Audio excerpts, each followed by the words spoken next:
તારા ઘરના લોકો ખુશ બીજે બનાવાના રેડી છે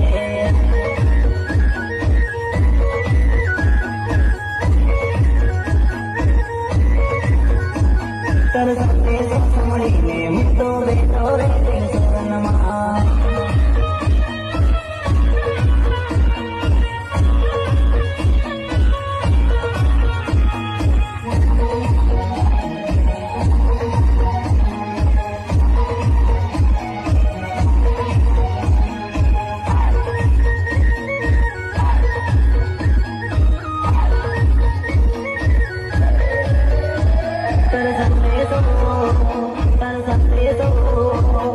Santé